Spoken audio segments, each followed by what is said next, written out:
Are you looking for fun and adventure? Do you have a hot date or a group hangout coming up and need an amazing place to take them without spending a fortune?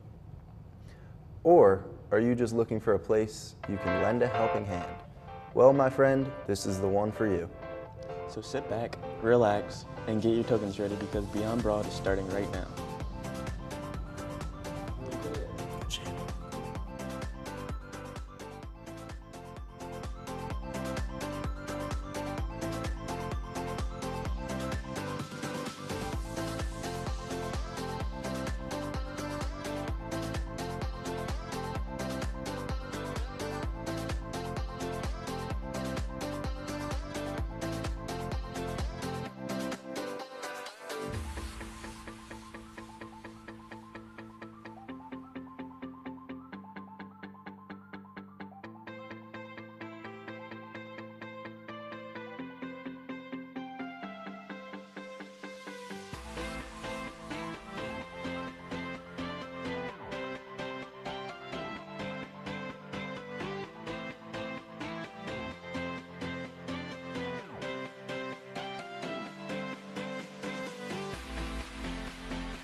Hello, Philadelphia, and welcome to Beyond Broad, where our main goal is to show you how to make the most out of the beautiful city of brotherly love. Today, we're going to take you from our base location, LaSalle University, all the way into the best parts of the city where you'll be able to find great places to eat, hang out, and volunteer. We have a great show lined up for you as our Beyond Broad reporters take to the streets to find unbeatable places for food, date spots, and community outreach programs that anyone can get involved in. In addition to that, I'll be sitting down with the student here from LaSalle and her new helpful furry friend. With such a jam-packed show, let's get started. I know a word that starts with F and ends with CK. Food truck. Food trucks are the latest trend in urban areas. Being able to grab a bite while on the go at almost every corner is essential for the busy lifestyles that most of us live. What better way to do this than get it from a place that itself is also on the go? To get some fast food with a twist, our Beyond Broad reporters went on a hunt to find Tony Express, a food truck that gives everything from cheeseburgers and cheesesteaks to gyros and meatball pizzas. Tony Express can be found around Broad Street and Ontario Street, serving up delicious food to friendly and loyal customers. You can expect great service and Instagrammable food while stopping at Tony Express. Let's learn more about it on this segment of A Taste of Philly. Tony Express is just one stop. Anything you think about, we have it. Tasty, affordable price, and from the name, super fast service. Take a trip to Broad and Ontario Street and you will find a small but colorful food truck right outside Temple Student Center. Tony Express has been around for 27 years and has been named one of the best food trucks by Temple's Medical and Science campus. This little food truck is always sizzling with delicious food for their hungry customers. Popular items, it's one, I can call it, it's my invention, just the name, which is, I call it chicken risotto. And it's chicken with rice, with salad, and some homemade sauce. And the second item, which is so popular, is chicken shawarma or beef shawarma, and this is Middle Eastern food. Plus, I think everybody know it now, it's Middle Eastern food, it's called falafel. And this is so healthy and so tasty. To make it even better, Tony Express now accepts major credit cards and continues to serve their delicious food from 7:30 in the morning until 4 o'clock in the afternoon. Their main mission is to provide affordable food prices for their customers while also guaranteeing them fresh food, speedy service, and a delicious meal that they can take on the go. For Beyond Broad, I'm Callie Montana. Wow, that food looked amazing. I don't know about you, but I've never had meatball pizza before, and I'm so hungry. Yeah, what do you say we check it out after this? Sounds good. We'll hit the road. Man, oh man, I don't know about the rest of you, but sometimes my friends and I have a hard time figuring out what to do when we want a change of scenery. People always seem to run out of ideas, or money, or both. We all know it can be a struggle trying to go and treat ourselves while trying to keep money in the bank. Luckily, we had some help from the Beyond Broad team. We went around the city of Philadelphia, looking for eye-catching spots for dates or for hanging out with a friend. We decided to visit Penn's Landing to enjoy the nice weather and waterfront dining with the sun shining and the breeze blowing. There was plenty of sights to see and food to taste. One token got them from Broad and Alany to City Hall Station, where there's free interchange to the Market Frankfurt Line's 2nd Street station. From there, the Delaware River is within walking distance. With only $50 in their pockets for two, they were able to create a great experience on the less expensive side. Here's a new take on Nifty Under 50. Today on Nifty Under 50, we're headed to Penn's Landing. To avoid paying for parking, we took SEPTA to 2nd Street. The cost was just $2.25 per person each way. After a few quick minutes, we made it to Keaton's Rope and Anchor Bar and Kitchen. There are many items on the menu to choose from.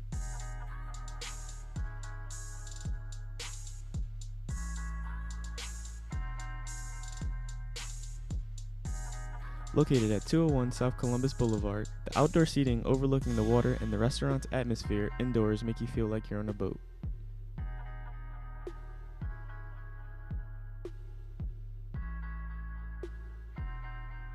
This restaurant is the definition of fine dining.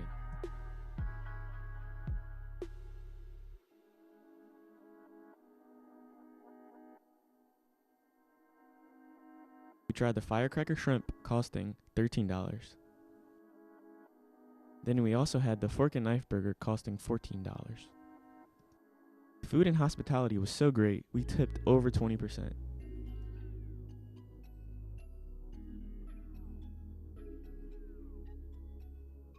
There are many historical sites to be seen at Penn's Landing. The total amount we spent was $44. Even after the travel costs, meal, and sightseeing, we still managed to save $6. Thanks for watching, and we'll see you next time.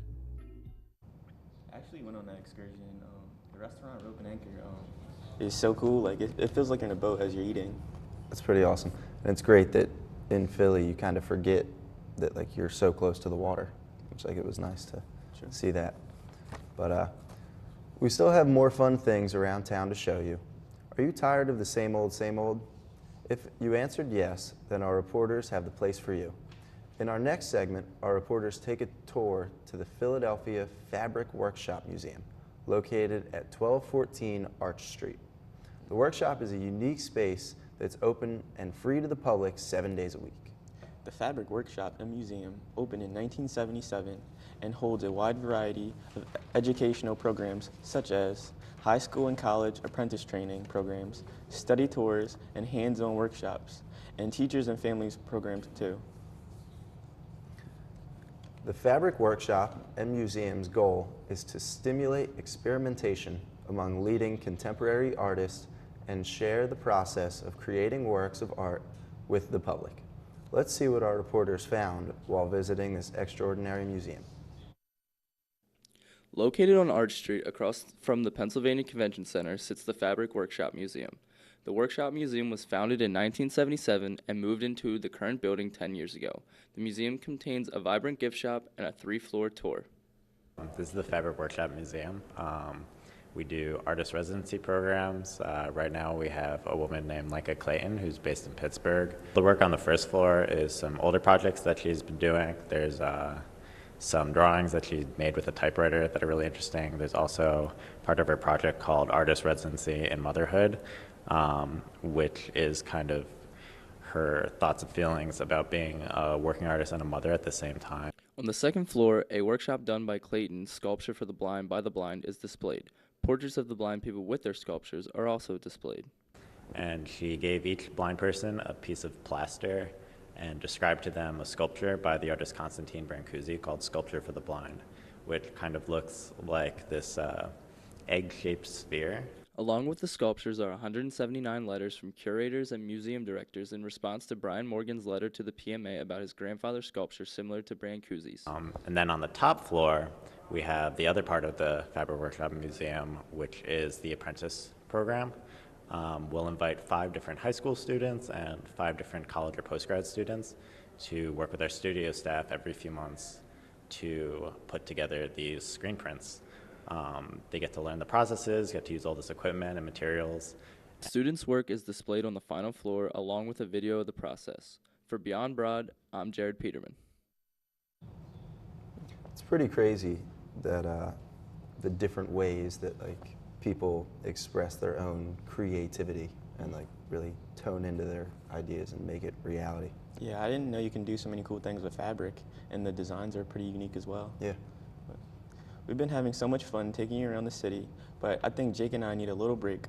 When we get back, I'll be sitting down with a senior here at Salle University who recently got a new roommate that only not walks on 4 legs, but also follows her around everywhere she goes, obviously in the cutest way possible. We'll also be showing you how LaSalle students are getting involved with the community around them, and if other students are able to answer brain teasers correctly. So keep watching, because we have all this and more coming up next on Beyond Broad.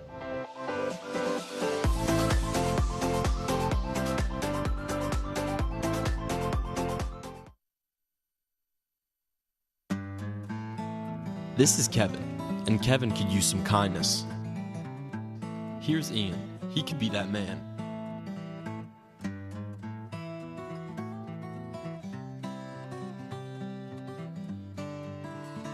Ian chooses to be inconsiderate and not hold the door for Kevin, and in turn, Kevin suffers.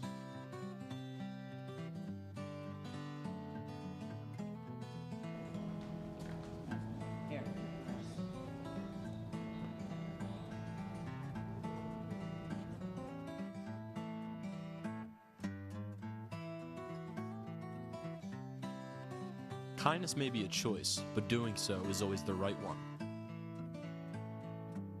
So if Ian can make the right choice, you can too.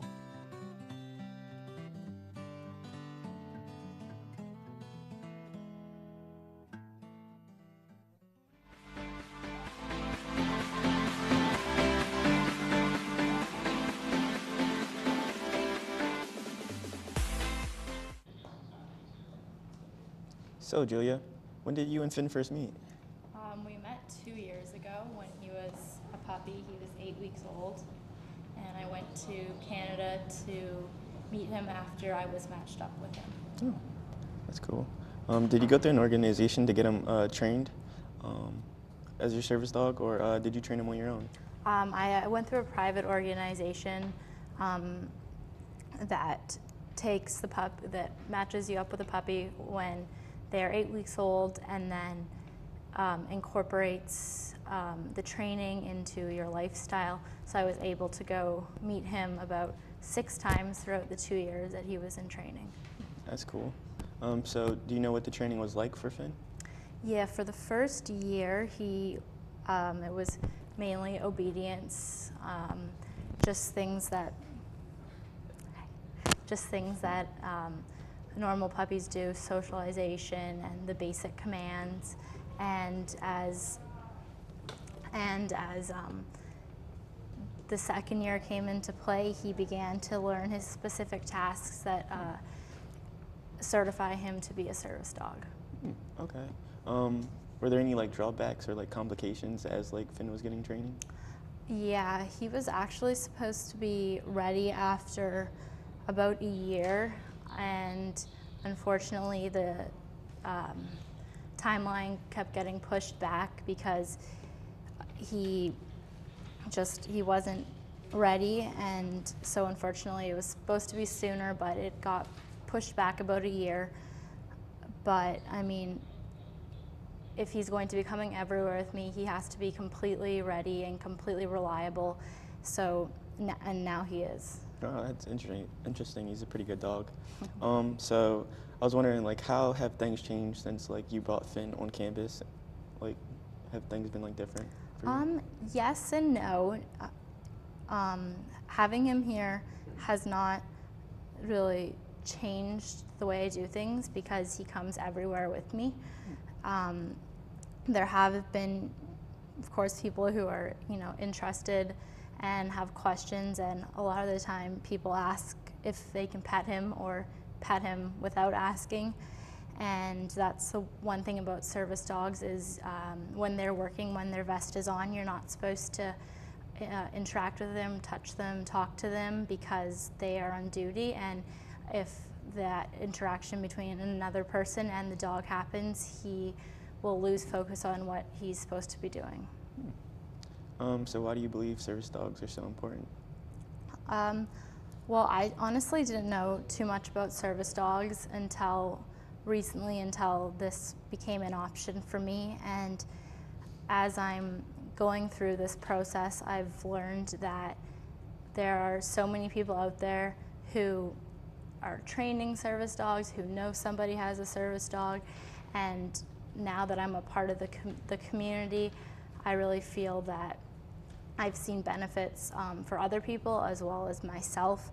I think that it's important for people to understand and be able to follow the rules that come along with seeing a service dog and interacting with the service dog. What do you believe people should know about having a service dog?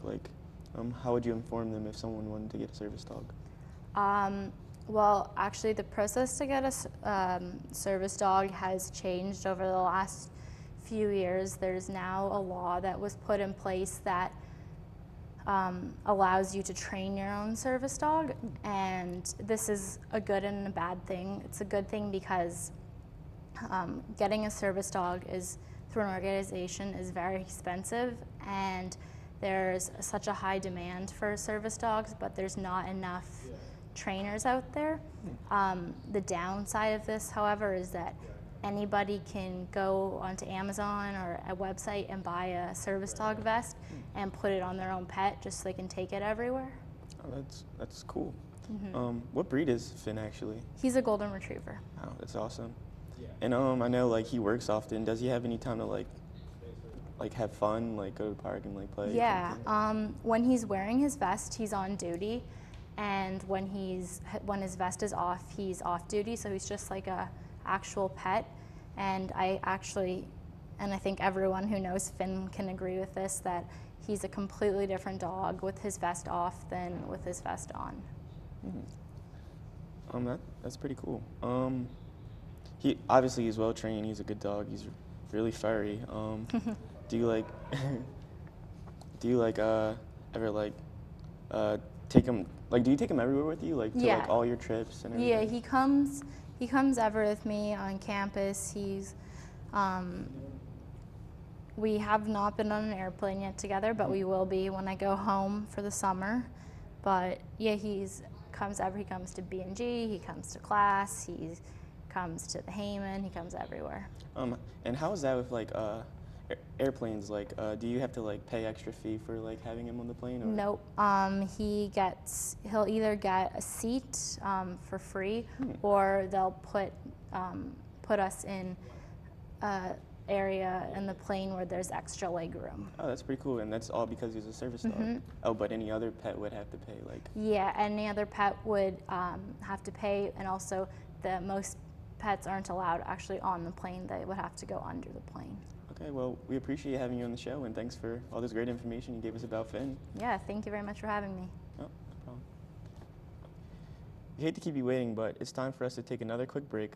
Try not to miss us too much, and don't change the channel, because as soon as we come back, we're going to show you what LaSalle students are doing to outreach onto the community around them for those who are in need. So stick around, because we'll be right back.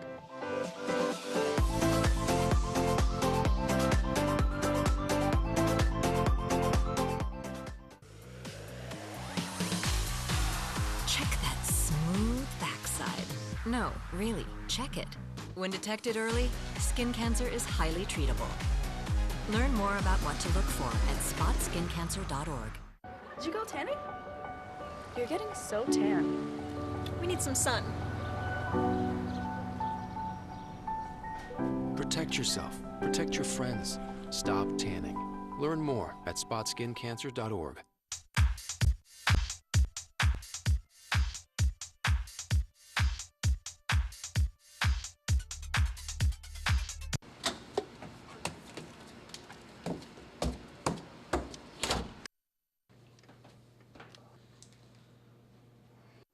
Life is hard.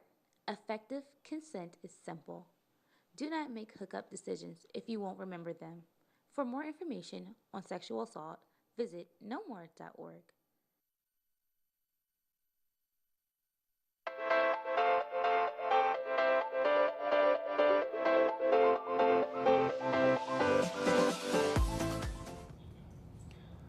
Welcome back for those who have been watching, and welcome to those just tuning in. This is Beyond Broad. Today we've been showing you around the city, finding the best places to hang out and eat. But now that we've got our snack on and saw some cool places to spend some time and money, how about we take a look at some different ways that you can make a difference while having a good time? Community service efforts have always been very important to LaSallians, as well as the people that it impacts. Anyone who works alongside of the LaSalle University AIDS Outreach Program can expect to serve the community through social and recreational activities, while also creating a meaningful relationship at the nearby Calcutta House. This program raises awareness about HIV/AIDS and provides a chance to understand and connect with our community. A few of our reporters here at Beyond Broad got to meet some of the students that get involved with this program and learned more about what they do for the community around them. Let's see how it went. Every week, students from LaSalle participate in the AIDS Outreach Program. They engage in therapeutic social activities and sponsor on-campus education programs. We're a volunteer group working with Focus, and we go to Calcutta House twice a week, and we go to Philly AIDS Thrift once a week. The stigma attached with HIV/AIDS is really what we're trying to tackle with AIDS Outreach. Along with weekly trips to the Calcutta House, there are also occasional buddy trips like this one that involved on-campus arts and crafts. I guess the idea of the buddy trips is just to paint and hang out, just to get them out of the house and have fun with the students. Well, LaSalle students mean the world to me. I tell them it all the time. I love them all to death. They're all great. It definitely opens yourself up more to learn about other people. You always meet somebody new, but it's always great. They always have so much energy whenever we come, and we all play games, spend time together. You should play games, Buzzword. I'm the Buzzword King. The volunteers also help inform others about the disease. We do World AIDS Week on campus, and we do a lot of education and handing out information. And the residents appreciate all of the help that they get. It's great to see them come, but it's sad to see them go. When they graduate, it's sad. Definitely just come out at least once, and it'll really help change your mind, even just once. I mean, I originally only came out once, and then I got hooked, and now I'm coming every time I can. Seeing their reactions is always great. They're always so happy, and it makes it worth it. People think we're doing service, we're giving to them, but it's really what they're doing for us too. For more information on how to get involved, visit studentaffairs.lasalle.edu/UMass. For Beyond Broad, I'm Kevin Cook. Wow, it seems like our fellow students know a lot of information about this topic. Yeah, it's pretty cool seeing people that I know and have hung out with that are getting involved with such a great all-around cause. True. Really trying to make a difference. Don't worry, everyone. We haven't run out of things to show you yet. I'd pay close attention to our next segment if I were you, because you never know when you might be put on the spot to answer some questions. Our reporter Ryan Engelmeyer got a chance to trick some LaSalle students, and during the process, those students found out the hard way that the correct answer to a question isn't always as obvious as it may seem. Here's a challenge for you to try while you watch. See if you can get through the next video without laughing.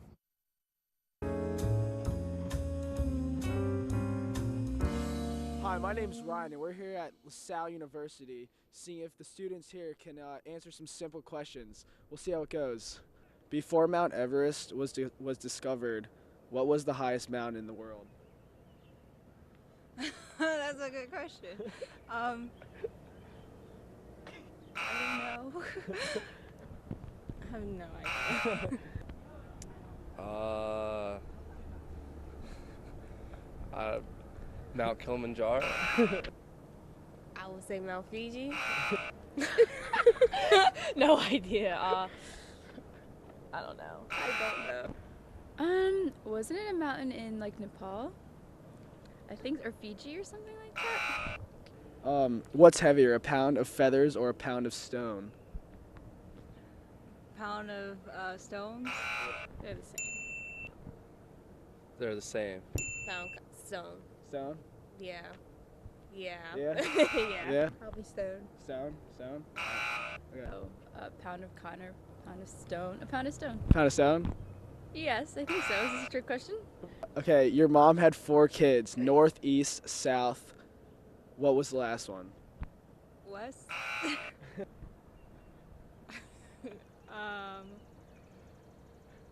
Me?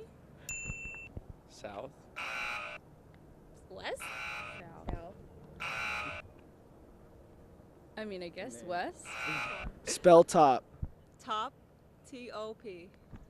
T-O-P. T-O-P. T-O-P. T-O-P. T-O-P.